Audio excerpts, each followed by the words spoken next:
बुद्धिजीवी वर्ग वैफल्यग्रस्त झालेला आहे. भीती सगळीकडे ग्रासून टाकत आहे. ज्यांच्याबद्दल सांगण्यात आलं की प्रत्येक घरात आता आम्ही उजेड केलेला आहे, वीज पोचवली आहे, पाणी पोचवलं आहे आणि पाण्याचा थेंब पण जिथे नाही, आणि महाराष्ट्रातले असे गावं आम्हाला माहीत आहे जिथे अजूनही वीजही पोचली नाही, त्या प्रत्येक माणसाने ठरवलेलं आहे की यावेळेस नरेंद्र मोदी आणि अमित शहा यांना येऊ द्यायचं नाही.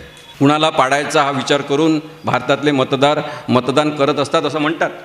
कोण येतील कोण नाही ते चांगले असतील का आपण नंतर पाहून घेऊ, पण आता हे नको. मी विचारलं सुरुवातीला की कोण कोण लोक आहेत ज्यांनी या कार्यक्रमाचं आयोजन केलं आहे, ज्यांची नावं घ्यायला पाहिजे, असे महत्त्वाचे लोक कोण आहेत. तर मला सांगितलं की समस्त अकोलेकर.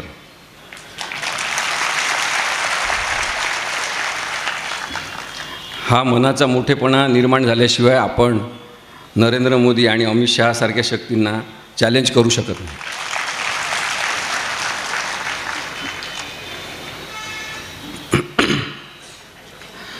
आत्ताच उत्पलनीसुद्धा सांगितलं आणि संचालन करणाऱ्यांनी सांगितलं, आपल्या सगळ्यांना माहिती आहे 2 तास लोकशाहीसाठी असं टायटल पण या कार्यक्रमाचं आपण दिलेलं आहे. लोकशाहीसाठी एवढा 2 तास देण्यासाठी पण आमच्याजवळ वेळ नाही. लोकशाही काही संकटात वगैरे आली नाही असं म्हणणाऱ्या कमेंट्स पण या कार्यक्रमाच्या पोस्टर जेव्हा आम्ही प्रकाशित केले तेव्हा त्याच्यावर आलेले आहे. तर एकीकडे हे लोक आहेत ज्यांना वाटते की लोकशाही संकटातच आली नाही, संविधानानुसारच सगळं सुरू आहे असं त्यांचं म्हणणं आहे. तर मी काही ओळी लिहिल्या होत्या त्या वाचतो. तळवे चाटणाऱ्या माध्यमांनी दाबून टाकलेल्या सत्याखाली व हपापलेल्या लाचार वर्दिकांनीच अन्याय करण्याची भूमिका घेतली तेव्हा हतबल झालेली लोकशाही आपल्याला दिसते. कोसळणाऱ्या सार्वजनिक संस्था यांचा डोलारा एक हाती सांभाळत पडू न देता जेव्हा कोणीतरी उभं असते तेव्हा लोकशाही आपल्याला दिसते. अफवा पिकवणाऱ्या समाज माध्यमांच्या गराड्यात अकारण संशयग्रस्त जनमानस तयार केल्यावर उन्मादी राजकीय भक्तांच्या रानटीपणाला वैतागलेली लोकशाही आपल्याला दिसते. मग गर्दीत दबलेल्या लोकशाहीचे आवाज स्पष्ट करण्याचे प्रयत्न, हतबल वाटणाऱ्या विवेकाला जागविण्याचे काम करणारे अस्सल नागरिक जेव्हा जमतात, इथे जसे जमलेले आहेत, तेव्हा लोकशाही आपल्याला दिसते. अकोल्यातील या भारतप्रेमी नागरिकांमध्ये त्या कोपऱ्यात, मध्ये, इकडे सगळीकडे लोकशाही आपल्याला दिसते. मी इथं येत असताना लोकशाही आम्हाला भेटली. लोकशाही म्हणाली, मी पुन्हा येणार.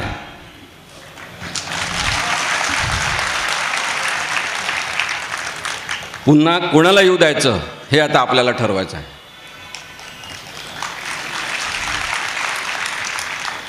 हा संवाद कर्कशपणाच्या विरुद्ध आहे. किंचाळणाऱ्या देवेंद्र फडणवीसांना सांगायचं आहे की पुन्हा यायचं नाही.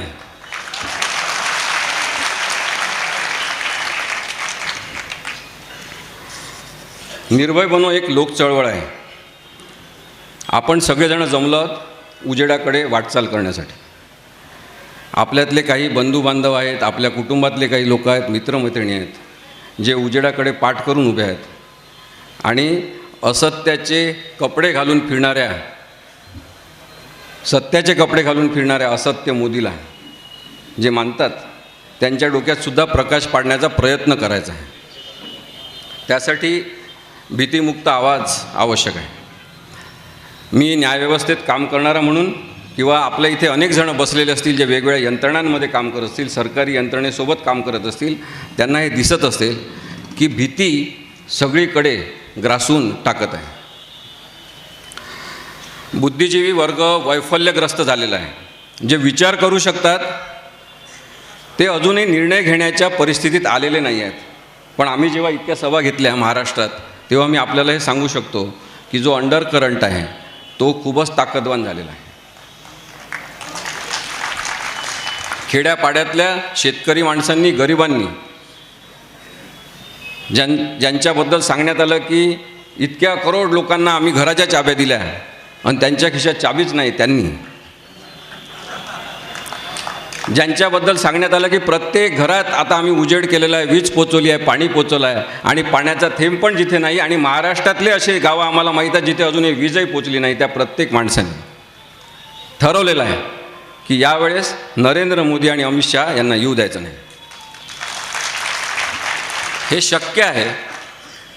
या भ्रमनिरासपणातून बाहेर पडण्यासाठी आपल्याला लोकांसमोर तो आग्रह मांडावा लागेल, जो अत्यंत तत्वनिष्ठ पद्धतीने आपल्याला मांडता आला पाहिजे.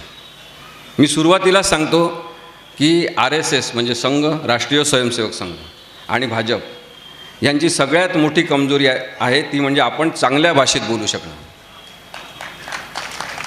तुम्ही चांगल्या भाषेत बोलू शकाल तर यांच्याकडे उत्तर द्यायला नाही. ते तुम्हाला चिडवतील, ते तुम्हाला डिवसतील, ते तुमच्या आईबहिणीवर येतील, ते तुमच्या जातीपातीवर आणि धर्मावर येतील, पण तरी तुम्ही संतुलितपणे यांना उत्तर द्या. हे पळून गेल्याशिवाय राहणार नाही, कारण पळून जाणे यांची परंपरा आहे. समुद्रातून एका फुटावर उडी मारून पळून जाणारा माणूस यांचा आदर्श आहे.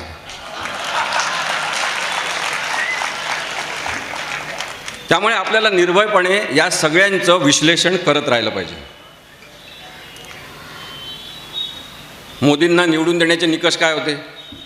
काय होते विचार करा. काँग्रेसचा नाकर्तेपणा होता, फोपाळलेला भ्रष्टाचार होता, आणि त्यांना कंटाळून ज्यांना आपण निवडून दिलं ते भ्रष्टाचारी तर आहेच, म्हणजे तिप्पट चौपट भ्रष्टाचारी आहे, पण ते धर्मांधसुद्धा आहेत. एक लक्षात घ्या की भ्रष्टाचारी असणं आणि धर्मांध असणं हे अत्यंत डेडली कॉम्बिनेशन आहे. हे विषारी आहे. आणि म्हणून ठीक आहे, काँग्रेसनी चुका केल्या, इतर पक्षांनी चुका केल्या म्हणून तुम्हाला निवडून दिला, पण तुम्ही जर त्यापेक्षा जास्त आवाज येत नाही का? हां,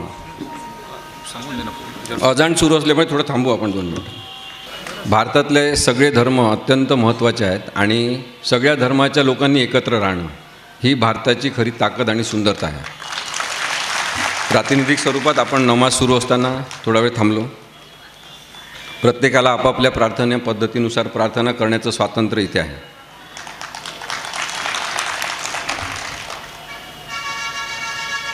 तर मोदींना निवडून देण्याचे जे निकष होते त्याच्यामध्ये काँग्रेसचा द्वेष किंवा काँग्रेसने केलेला विचार हा जर प्रमुख मुद्दा असेल, तर आता आपण खूप मोठी घोडचूक केलेली आहे आपल्या लक्षात यायला पाहिजे. विश्वंभर त्याच्याबद्दलची आर्थिक माहिती आणि आकडेवारीसुद्धा आपल्यासमोर सांगेल.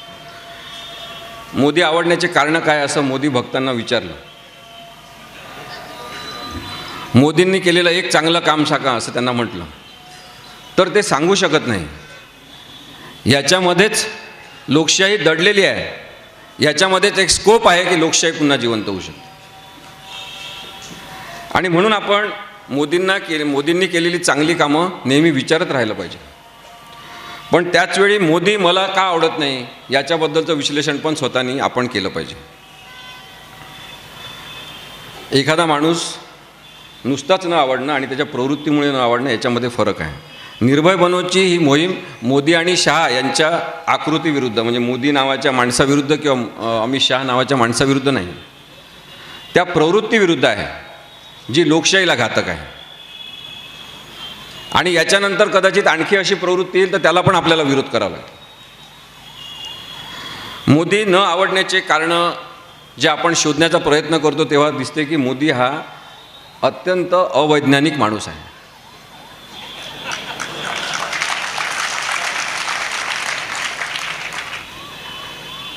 खोटं सर्टिफिकेट शिक्षणाचा असण्याचा प्रश्न नाही. मी मागे पण अमरावतीच्या सभेत सांगितलं होतं की इथे 4था 5वा वर्ग झालेले गाडगे महाराज होऊन गेले, ज्यांना कधी महाराष्ट्राने कधी सर्टिफिकेट विचारलं नाही, आणि त्यांच्या विषयावर आज 28-29 जणांनी PhD केलेली आहे. विद्यापीठाला नाव दिलेलं आहे. यांनी आपल्या भारताचे सगळे पैसे खर्च करून गुजरातला स्टेडियम बांधून स्वतःचं नाव त्या स्टेडियमला दिलेलं आहे. त्यामुळे बुद्धीचा संबंध जिथे जिथे असतो तिथे तिथे आपण पाहिलं तर मोदींना कंप्लीट फेल्युअर आलेलं आहे. नेहमी नेहमी अक्कलशून्य लोकांना निवडून देणं काय आपण अशी जबाबदारी घेतली आहे? त्यामुळे आता आपल्याला ठरवावं लागेल की मोदी आपल्याला आवडत नाही याचे कारणं आपल्याला लोकांना सांगता आले पाहिजे. आणि म्हणून मी पहिलं कारण सांगितलं की ते अत्यंत अवैज्ञानिक आहेत.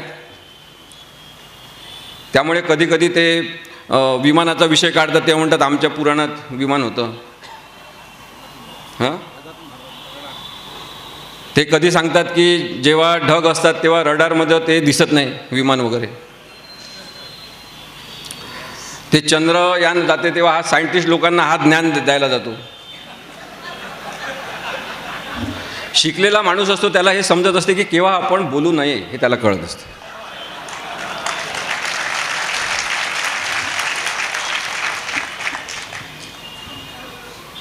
त्यांचा अवैज्ञानिकपणा तेव्हाही दिसला जेव्हा ते म्हणाले की आमच्या इथंच प्लॅस्टिक सर्जरी तयार झाली होती.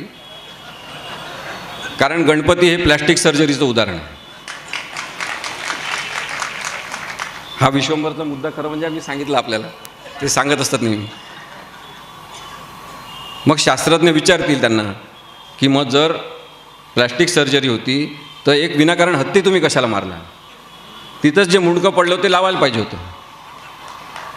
यांच्याजवळ उत्तरं नसतात कारण की अवैज्ञानिक असल्यामुळे हे विवेकशून्य आहेत. हे प्रचंड खोटारडे आहेत.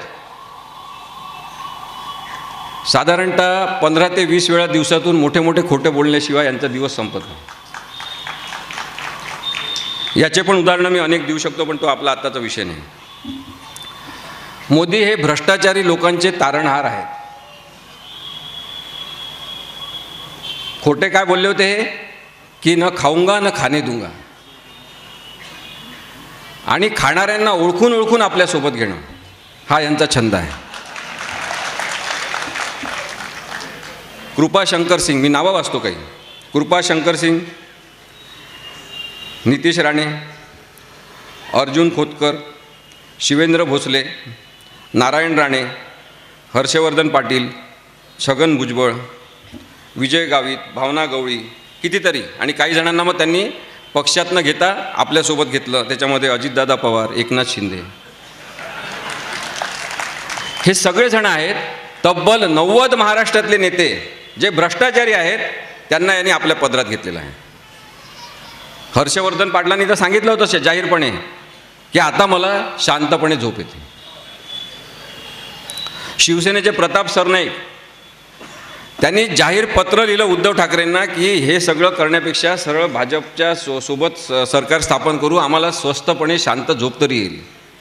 आणि शेवटी ते एकनाथ शिंदेसोबत गेले, म्हणजे परत या नरेंद्र मोदींच्या आणि देवेंद्र फडणवीसच्या पदराखाली गेले. हे काय सांगतात आपल्याला, आम्ही भ्रष्टाचारी नाही, पार्टी विथ डिफरन्स. काही पार्टी विथ डिफरन्स वगैरे नाही. एक नंबरची चोर पक्ष म्हणजे भाजप आहे. आणि त्यामुळे आपल्याला यांना निवडून देता येणार नाही. सुरुवातीला गौतम अदानीला पाळणारे आणि नंतर आता पंतप्रधानांचीच मालकी अदानीकडे असणारे हे नरेंद्र मोदी आहे. अत्यंत नाटकी आणि नौटंकी माणूस हे आपल्याला माहिती आहे. मग आता हे मी एवढं सगळं म्हणत असताना पंतप्रधान पदाचा मी अपमान केला का? नाही केला. मी पंतप्रधान पदाचा अपमान केला नाही. पंतप्रधान पदावर बसलेल्या चुकीच्या माणसाच्या गुणांचं मी विश्लेषण केलेलं आहे. मग कोणाला जर वाटत असेल त्यांच्या भावना दुखावल्या तर ते केस करू शकतात का? कोण करू शकतात केस? जर भावना दुखावल्या असतील, नरेंद्र मोदींचा अपमान झाला असेल तर माझ्यावर नरेंद्र मोदी केस करेल. केली पाहिजे, काही हरकत नाही. इतर कोणालाही माझ्यावर केस करण्याचा काही हक्क नाही. इथे भाजपचे काही पाळीव लोक, संघाचे काही जण बसलेले असतील.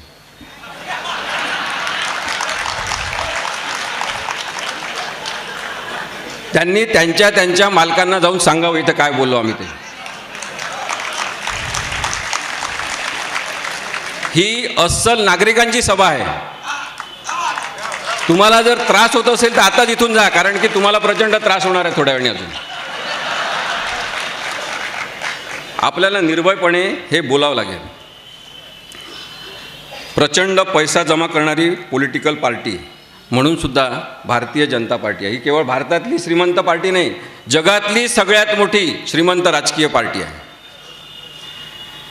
1917 करोड रुपये एवढी संपत्ती भाजपची आहे.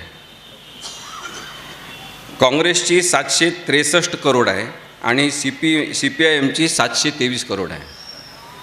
रुपयांमधली यांची संपत्ती 1917 करोड आहे, पण यांची स्थावर मालमत्ता जी आहे ती 6000 कोटी रुपयांची आहे. तुम्ही लक्षात घ्या, प्रचंड मोठा पैसा आणि इतर सगळ्या लोकांजवळ लपून ठेवलेला यांचा पैसा खूप मोठा आहे. आणि त्याच्यामुळे सध्या भारतात जो विषय सुरू आहे इलेक्ट्रोल बॉन्डचा, तो आपण समजून घेतला तर आपल्या लक्षात येईल की प्रचंड मोठा भ्रष्टाचार इलेक्ट्रोल बॉन्डचा हा मतदारांच्या विरुद्ध केलेली कॉन्स्पिरसी आहे, षडयंत्र आहे. सुप्रीम कोर्टाने सुरुवातीला सांगितलं ही केस ऐकत असताना की इलेक्ट्रोल बॉन्डबद्दलचा सगळा डेटा तुम्ही दिला पाहिजे, पण यांनी तो दिला नाही. केस सुरू राहिली, आर्ग्युमेंट सुरू राहिले आणि यांच्यातर्फे सांगण्यात आलं की इलेक्ट्रोल बॉन्ड हा विषय RTIच्या अखत्यारीत बसत नाही, कारण की जे करणारे दाते आहेत त्यांचेसुद्धा खाजगी हक्क आहेत आणि त्यांचे हक्क डावलणं बरोबर ठरणार नाही. मी का म्हटलं की ही इलेक्ट्रोल बॉन्ड खूप मोठी कॉन्स्पिरसी आहे, कारण की याचा अर्थ ज्यांच्याजवळ प्रचंड संपत्ती आहे ते कशाही मार्गाने निवडणुका जिंकू शकतील. आणि भारताच्या लोकशाहीची जी खरी ताकद आहे की प्रत्येक एखादा माणूस ज्याचा राजकीय पक्ष नसेल तो सुद्धा निवडणुकीला उभा राहू शकतो. लहान लहान पक्ष जे आहेत ते सुद्धा निवडणुकीला उभा राहू शकतात. एवढा मोठा प्रचंड पैसा त्या ताकदीसमोर कोणीच टिकणार नाही आणि लहान लहान पक्ष मुळीच इथे निवडणुका लढू शकणार नाही. अशा प्रकारची परिस्थिती भाजप हा पक्ष आणत आहे आणि त्यामुळे आपला या सगळ्यांना विरोध असला पाहिजे.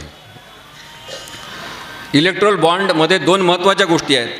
एक म्हणजे RTI यांना लागू आहे का, तर RTI यांना लागू आहे. माझं असं मत आहे स्पष्ट, केवळ संरक्षणाची माहिती, बॉर्डरवरच्या दळणवळणासंदर्भातली माहिती, डिफेन्सची कोणती पण माहिती ही न देता ती लपवून ठेवू शकली जाते, परंतु बाकीची माहिती कोणत्याही प्रकारची दडवता येत नाही, लपवता येत नाही. नागरिकांनी मागितली ती दिलीच पाहिजे. आणि म्हणून नागरिकांचा माहिती मागण्याचा हक्क विरुद्ध मतदार, काही लोक जे देणगी देणारे आहेत ते आणि मतदारांचा माहितीचा हक्क, अशा प्रकारचा एक सामना यांनी सुरू केलेला आहे. आणि म्हणून मला असं वाटते की मतदारांचा जाणून घेण्याचा हक्क हा लोकशाहीमधला जर सगळ्यात महत्त्वाचा भाग असेल तर देणगीदारांची गोपनीयता राखायची आहे. म्हणून इलेक्ट्रोल बॉन्डची माहिती द्यायची नाही, हे चुकीचं आहे. आता सर्वोच्च न्यायालय याच्यावर काय निर्णय देईल हे आपल्याला पाहायचं आहे. सगळ्यांचे आर्ग्युमेंट पूर्ण झालेले आहे आणि रिझर्व्ड फॉर जजमेंट काही दिवसांनी हा निर्णय देण्यात येईल. अशा प्रकारे सध्या ही केस आता थांबलेली आहे, पण लवकरच याच्याबद्दलचा निर्णय देण्यात येईल. अनेकदा आपण पाहतो, म्हणजे इलेक्ट्रोल बॉन्डच्या प्रकरणात असेल, 370 कलमाच्या केसेसच्या संदर्भात असेल, प्रत्येक वेळी न्यायालयाची परीक्षा पाहिली जात आहे की न्यायव्यवस्था जिवंत आहे का, न्यायव्यवस्था लोकशाही मार्गाने वागू शकते का. इथे न्यायाधीश न्यायाच्या आणि कायद्याच्या चौकटीत निर्णय देऊ शकतात का. जम्मू काश्मीरच्या 370 कलमाबद्दलचे अनेक केसेस, म्हणजे बॅच ऑफ पिटिशन्स असं आपण म्हणून, त्या पेंडिंग आहेत. त्याच्याबद्दलची सुनावणी सुरू असताना हाच मुद्दा समोर आला की जर कॉन्स्टिट्युएंट असेंब्ली किंवा कॉन्स्टिट्युशनली अपॉइंट झालेली असेंब्ली, स्टेट असेंब्लीज जर अस्तित्वात नसेल तर हा निर्णय कोणी घेतला की 370 कलम रद्द करायचा, डायल्यूट करायचा. सत्यपाल मलिक यांनी आता मग ते इंटरव्ह्यू दिलेला आहे, तुम्ही तो जरूर पहा. त्यांच्यावर कशा प्रकारचे दबाव आले. 370 कलम रद्द करण्यासाठी कोणाचाच विरोध नसला पाहिजे, कोणत्या इथे बसलेल्या भारतीय नागरिकाचा, माझ्यासकट निर्भय बनो या आंदोलनाचा सुद्धा 370 कलम रद्द करायला विरोध नाही. परंतु ज्या प्रक्रियेतून तुम्ही कायदा डावलून आणि संविधानिक तरतुदी यांना बगल देऊन तुम्ही 370 कलम हटवलेला आहे, त्याला विरोध आपला असला पाहिजे. आणि म्हणून आपली मागणी कायदेशीरतेची आहे. मी मगाशी अनेक जणांची नावं सांगितली आणि 90 जणांची तशी यादी आपल्याजवळ आहे की जे दबावाखाली भाजपमध्ये प्रवेश एक तर केलेला आहे किंवा भाजपचं सरकार स्थापन करण्यामध्ये मदत केलेली आहे. आणि याच्यासाठी काही संस्था, काही यंत्रणा अत्यंत ताकदीने आणि हुशारीने वापरण्यात येत आहे. त्याच्यामध्ये सगळ्यात महत्त्वाची यंत्रणा आपल्या सगळ्यांना आता माहीत झालेली आहे, ED, CBIचा वापर, इन्कम टॅक्सचा वापर, नार्कोटिक कंट्रोल ब्युरोचा वापर आणि कोर्टाचा सुद्धा वापर भीती निर्माण करण्यासाठी करण्यामध्ये नरेंद्र मोदी यांनी जो पुढाकार घेतलेला आहे तेवढा यापूर्वी भारतात कधी कोणी घेतला नाही. आपल्याला वाईट याचं वाटलं पाहिजे भारतीय नागरिक म्हणून की यंत्रणांची स्वायत्तता जे गिळून टाकतात आणि यंत्रणांमध्येच आपले पाळीव लोक तयार करतात, त्याच्याबद्दल आपल्याला खेद व्यक्त केला पाहिजे. मी न्यायव्यवस्थेत काम करतो आणि अनेक न्यायाधीशांच्या बॉडी लँग्वेजवरून हे दिसते महत्त्वाच्या केसेसमध्ये की त्यांच्यावर दबाव आहे. कधीतरी या न्यायाधीशांनी लोकशाहीची बूज राखून हे दबाव कोणते ते सांगितलं पाहिजे. आज दुर्दैवाने ईडीमधले अधिकारी पाळीव आहेत, इन्कम टॅक्समधले आहेत, तसे न्यायव्यवस्थेमधले सुद्धा काही न्यायाधीश पाळीव आहेत. आणि म्हणून न्याय मागणारे सगळे हतबल आहेत की आपल्याला न्याय कसा मिळणार. एक शब्द आहे रूल बाय लॉ, कायद्यानुसार राज्य करायचं. याच्या विरुद्ध आता सुरू आहे रूल ऑफ लॉ, कायद्याचं राज्य असलं पाहिजे आणि कायद्याने राज्य केलं पाहिजे, पण कायद्याच्या मदतीने राज्य केलं पाहिजे. हा एक नवीन प्रकार यांनी अस्तित्वात आणलेला. कायदेच असे करायचे की आपल्याला राज्य करता आलं पाहिजे. भाजप हा पक्ष खरं तर काही ताकदवान लोकांचा पक्ष नाही. सगळे भयग्रस्त लोक या पक्षामध्ये जमलेले आहेत आणि भयग्रस्त झालेल्या लोकांचे नेते स्वतः जे भयग्रस्त आहेत, भयानी गणलेले आहेत, अशा प्रकारच्या भीतीने ओतप्रोत असलेल्या पक्षाला हरवणं मुळीच कठीण नाही.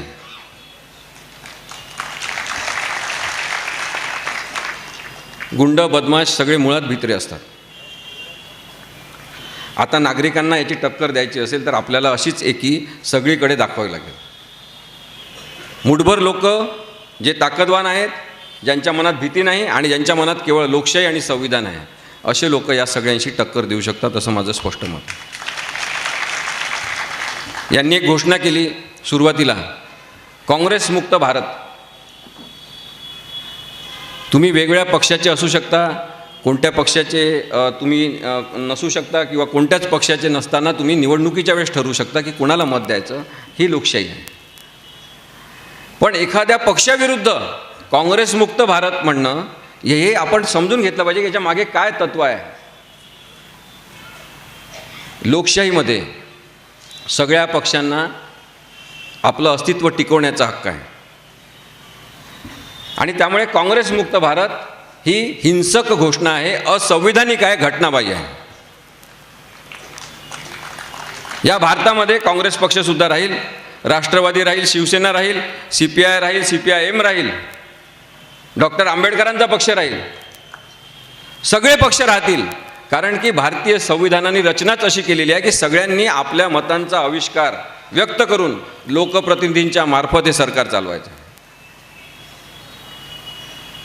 त्यामुळे भाजपचा द्वेष करून पण चालणार नाही, भाजपसुद्धा याच्यानंतर राहील. मी तर म्हणतो नरेंद्र मोदी, अमित शहा खूप वर्ष राहिले पाहिजे, त्यांना बघायला मिळालं पाहिजे की त्यांची वाताहत कशी होणार.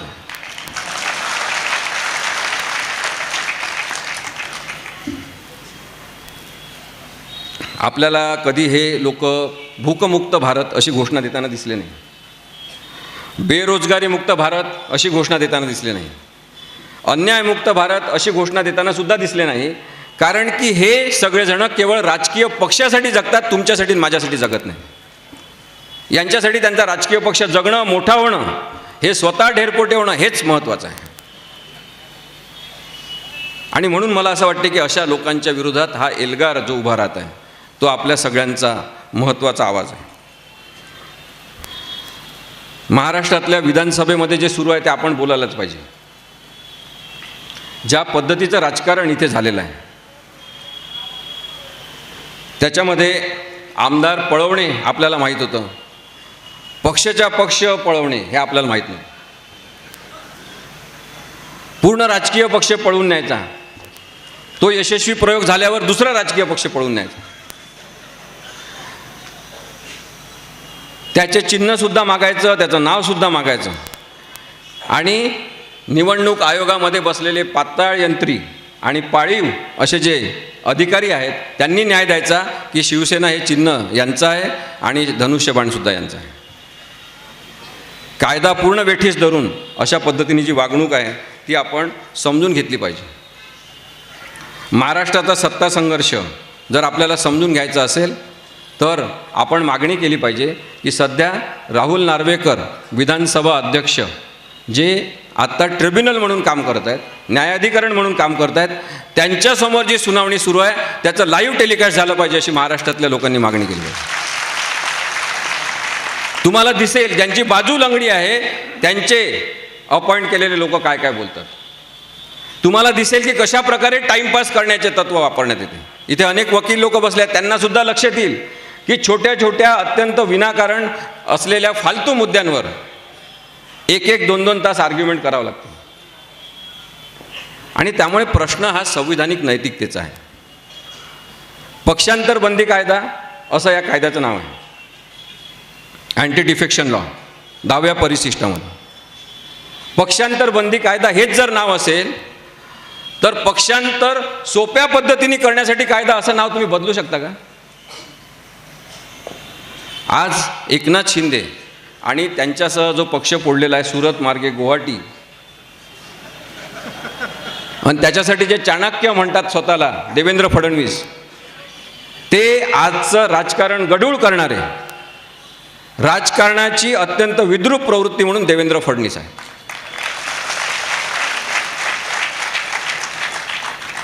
पहा, यांच्या पक्षामध्ये स्वतःचे माणसं नाही, राष्ट्रवादी काँग्रेसचे आहेत, काँग्रेसचे आहेत, सगळ्या पक्षांचे भ्रष्टाचारी माणसं यांच्या पक्षात आहेत. आणि मग तरी सरकार स्थापन करता येत नाही म्हणून पक्षाचे पक्ष पळवणारे ते त्यांना चाणक्य म्हणतात. चोरांना किती चांगलं नाव दिलं तरी ते चोरच असतात. संविधानिक दृष्टिकोनातून आपण विचार केला पाहिजे तर सर्वोच्च न्यायालयाने संपूर्ण निर्णय दिलेला आहे. एकनाथ शिंदे यांची लीडर म्हणून जी अपॉइंटमेंट झाली आणि त्याला राहुल नार्वेकर अध्यक्ष यांनी मान्यता दिली, तो निर्णय बेकायदेशीर आहे असं सर्वोच्च न्यायालयाने सांगितलं. भरत गोगावले यांची जी नेमणूक झाली ती बेकायदेशीर आहे.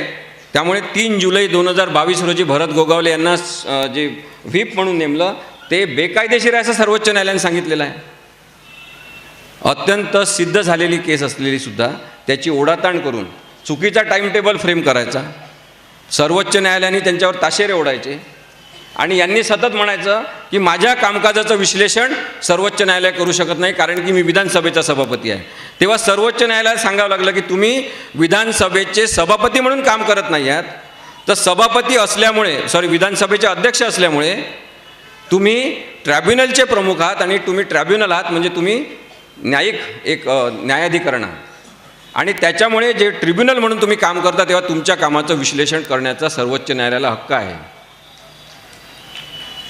10वं परिशिष्ट 1985 मध्ये आलं. कधीही कोणत्याही न्यायालयाने लोकसभेचे सभापती किंवा अध्यक्ष, कोणत्याच विधानसभेचे सभापती किंवा अध्यक्ष यांना कधीच सर्वोच्च न्यायालयाने किंवा कोणत्याच न्यायालयाने डायरेक्शन्स दिलेले नाही.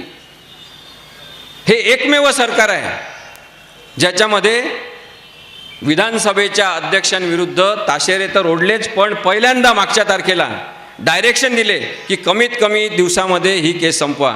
एवढी अवहेलना कधीही भारतीय संविधानाची केली नाही. असा हा राजकीय पक्ष आहे जो आता इथे आत्ता सत्तास्थानी काबीज करून बसलेला आहे. आणि म्हणून एकनाथ शिंदे त्यांच्यासोबत पळून गेलेले सगळेजण 43 जण, हे सगळे 43 जण अपात्र आहेत.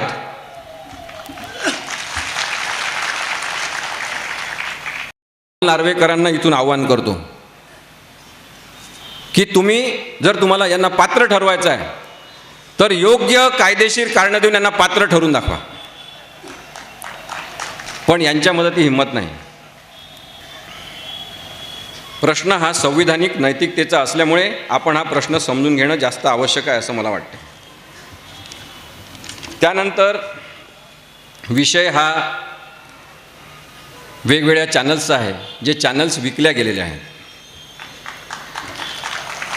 मीडिया कोणाच्या मालकीचा आहे? मला मगाशी डॉक्टर भेटले, कुठे डॉक्टर मला माहीत नाही, आपल्या अकोल्यातले डॉक्टर भेटले मला. त्यांनी सांगितलं की ते काहीतरी 2014 पासून TV पाहत नाही आहेत. हां, तुम्ही आहे.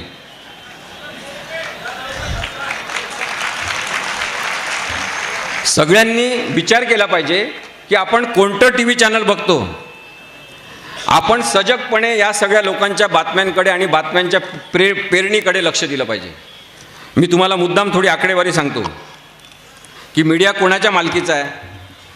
मुकेश अंबानी यांचं काय काय, न्यूज 18, न्यूज इंडिया, CNBC, वूट आणि कलर्स हे मुकेश अंबानीचे आहे आणि साधारणतः 2,645,00,000 एवढी यांचं कॅपिटल किंवा कमाई आहे.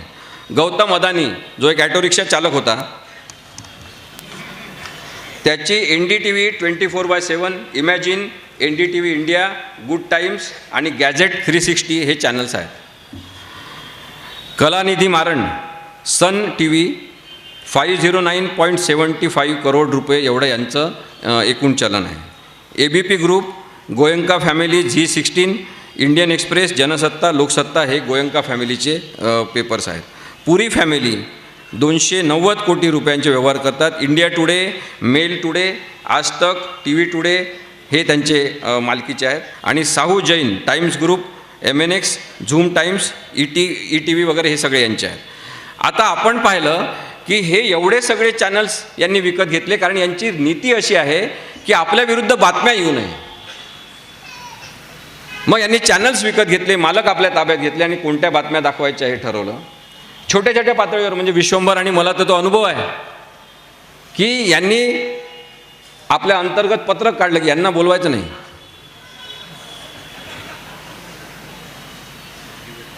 डिबेटमध्ये यांना बोलवायचं नाही, कारण का हे सत्य बोलतात. यांचं बोलणं लोकांना आवडायला लागलं, यांना बोलवायचं नाही. आणि मग पोपटपंची करणाऱ्यांना घेऊन त्यांनी डिबेट चालवण्याचा प्रयत्न केला, जे आता महाराष्ट्रात सगळीकडे बंद पडले. तुम्ही बघ, अचानक जे भाजपचे प्रदेशाध्यक्ष झालेले आहे,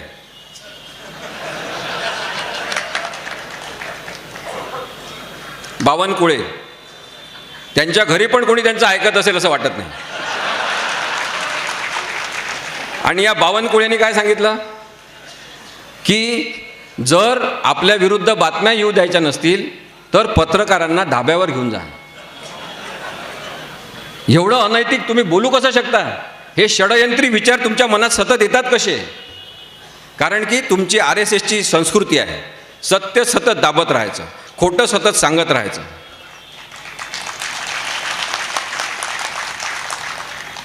आता एवढे सगळे चॅनल घेतलेले असताना बावनकुळेंना हे म्हणण्याची काय गरज होती? हे म्हणण्याची गरज याच्यासाठी होती कारण की ज्यांनी ज्यांनी ताठमानेने पत्रकारिता सोडून दिली त्यांनी आपापले TV चॅनल आणि YouTube चॅनल सुरू केले. ग्रामीण पत्रकारिता अजूनही जिवंत आहे, यांना माहिती आहे. ग्रामीण भागातले पत्रकार अजूनही लोकशाहीसाठी बातम्या देतात हे यांना माहिती आहे. म्हणून या छोट्या छोट्या पत्रकारांना सुद्धा घेऊन जा धाब्यावर, जेवायला द्या, चहा प्यायला द्या. ही यांची लोकशाही जर असेल तर आपण हे लक्षात घेतलं पाहिजे की तडजोड केलेला मीडिया हा लोकशाहीसाठी घातक असल्यामुळे आपण यानंतर आजपासून सगळ्यांनी ठरवा, तडजोड केलेल्या मीडियावर आपण जायचं नाही, यांचं चॅनलसुद्धा ओपन करायचं नाही, बहिष्कार यांच्यावर टाकला पाहिजे. सत्ताधारी पक्षाची एक डिजिटल आर्मी नरेंद्र मोदींनी जशी तयार केली तशी महाराष्ट्रात देवेंद्र फडणवीस यांनी तयार केलेली आहे. आणि या पाळीव पत्रकारांना लष्करी देवेंद्र असं म्हणतात.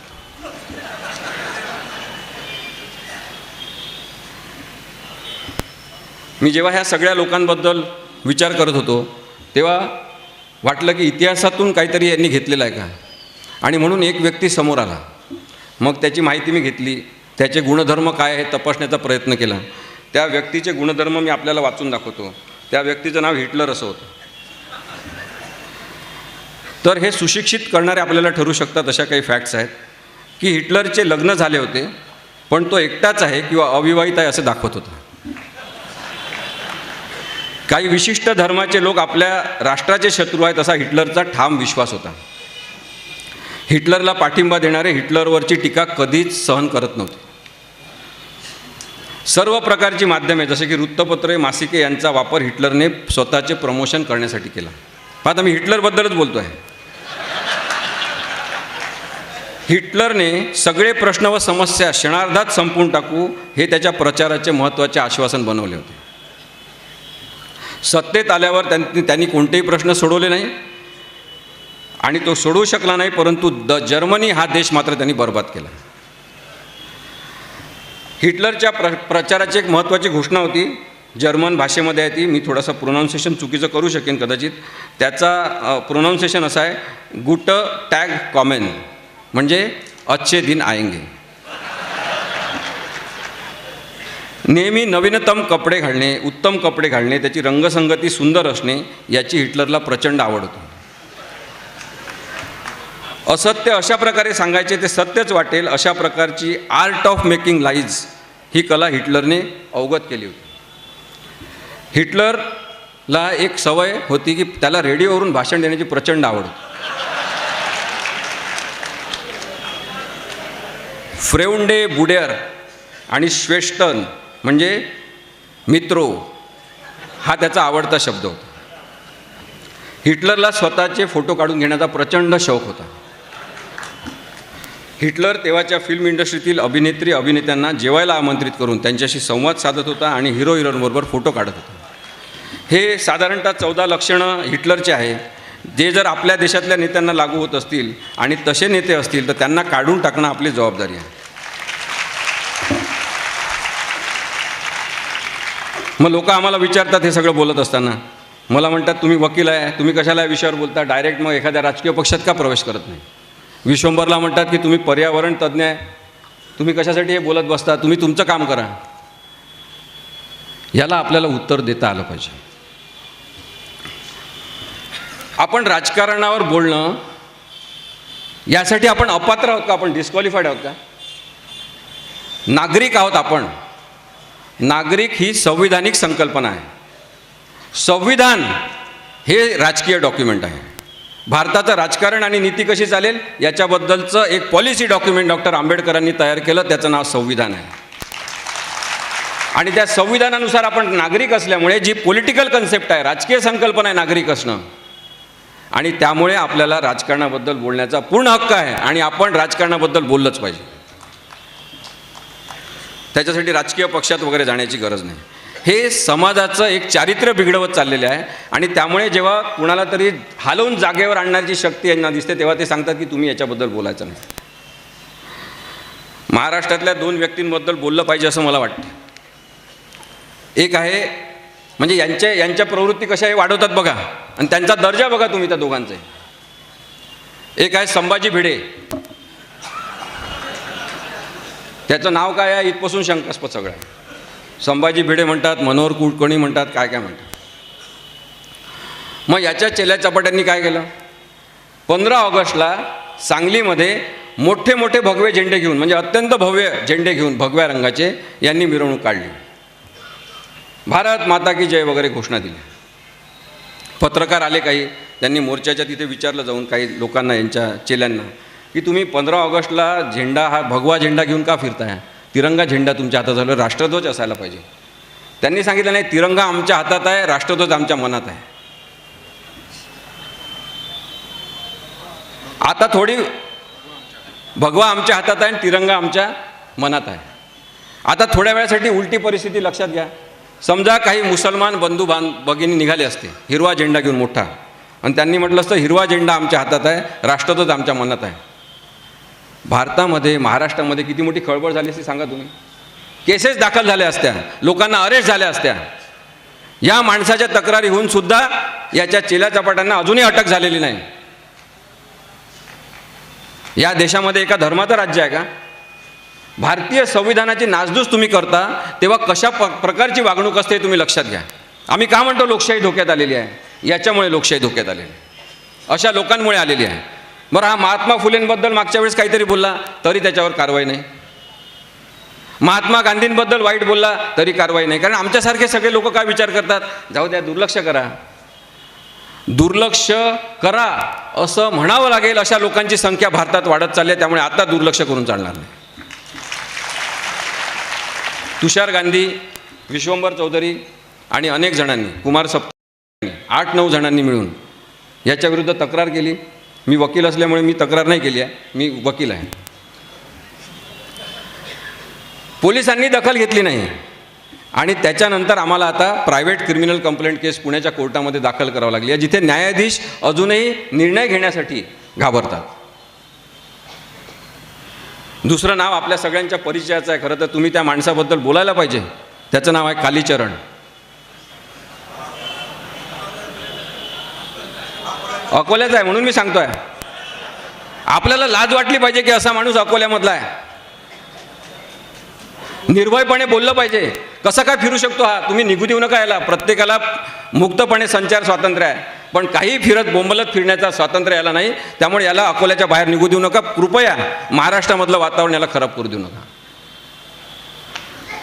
इथं श्याम मानव आहे, ते त्याच्याबद्दल नंतर कधीतरी बोलतील.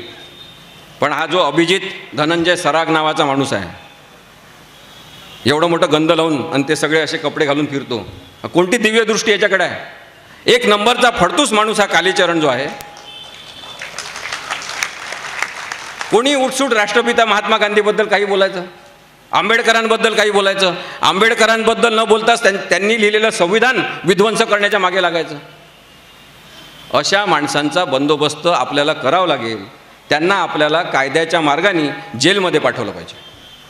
आणि म्हणून माझं इथे सगळ्यांना, तुम्ही निर्भयपणे जर काही घेऊ शकत असाल भूमिका, तर कालीचरणला इथं अकोल्यामध्ये अटक करून द्या.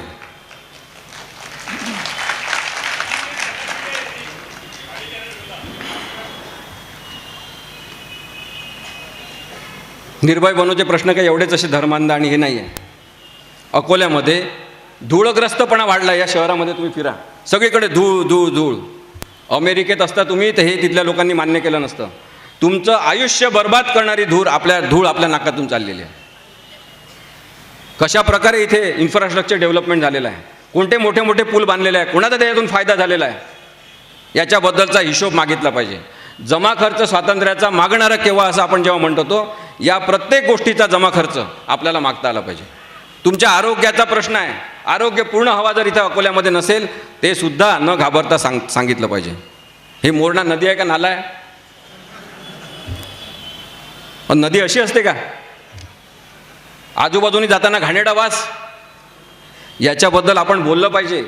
कोणीतरी ते पाणी घ्या, त्याचं पाण्याचे नमुने घेऊन परीक्षण करा. महाराष्ट्र प्रदूषण नियंत्रण मंडळाच्या इथे झोपलेल्या अधिकाऱ्यांना जागा करा. महानगरपालिकेमध्ये जे लोक बसले आहेत त्यांना सांगा, नदी जिवंत झाली पाहिजे, नदीतलं पाणीसुद्धा जिवंत असलं पाहिजे. अनेक प्रश्न आहेत ज्याच्यावर आपण बोलण्याची गरज आहे असं मला वाटते. आणि म्हणून मी हे सगळे प्रश्न आपल्यासमोर मांडतो आहे. शेवटचे 2-3 मुद्दे मांडून मी थांबतो. निवडणुका व मतदान हा एक लोकशाहीचा सोहळा आहे. निवडणुका निपक्ष पद्धतीने झाल्या पाहिजे, स्वच्छ वातावरणात झाल्या पाहिजे, ही गरज आहे. मी जेव्हा शिकायला लागलो राज्यशास्त्र वगैरे, तेव्हा मलाही वाटलं की निवडणुका हा खरा एक सोहळा आहे लोकशाहीचा, की प्रत्येक माणूस त्याच्या मतदानाचं किंमत एकच. श्रीमंत असो, गरीब असो, दलित असो, मुस्लिम असो, प्रत्येकाचं मत त्याला व्हॅल्यू एक. मला फार आनंद होत होता. पण नंतर जसं जसं मी शिकत गेलो तसं मला लक्षात आलं की केवळ मतदान करणं म्हणजे लोकशाही नाही. मतमोजणी म्हणजे लोकशाही आहे. मग माझ्या लक्षात आलं की केवळ मतमोजणीसुद्धा लोकशाही नाही, मतमोजणीची प्रक्रिया मतदान करणाऱ्यांना माहीत असणं ही लोकशाही आहे. आज नरेंद्र मोदी, अमित शहा यांच्या निवडून येण्याबद्दल लोकांच्या मनात प्रचंड शंका आहे. EVM मशीनचा गैरवापर होतो असं काही लोकांचं म्हणणं आहे. ते सिद्ध झालेलं नाही. सगळ्यात पहिले ऑब्जेक्शन EVM मशीनवर लालकृष्ण अडवाणी यांनी घेतलं होतं. त्यामुळे माझा पण काहीतरी आक्षेप आहे, माझ्या पण मनात शंका आहे. मतदार म्हणून माझा हक्क काय आहे?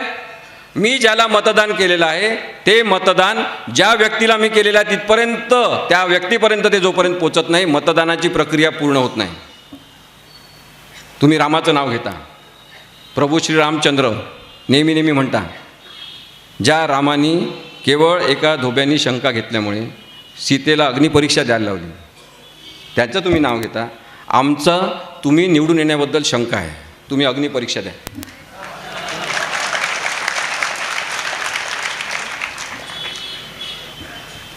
EVMबद्दल आम्ही एक केस दाखल केलेली आहे, ज्याच्यामध्ये आपली मागणी आहे, आणि सुब्रमण्यम स्वामींनी पण दाखल केलेली आहे, ज्याच्यामध्ये आपलं म्हणणं आहे की जेव्हा मतदान करण्यात येईल तेव्हा डिस्प्ले झालं पाहिजे नाव, वेळ आणि दिनांक.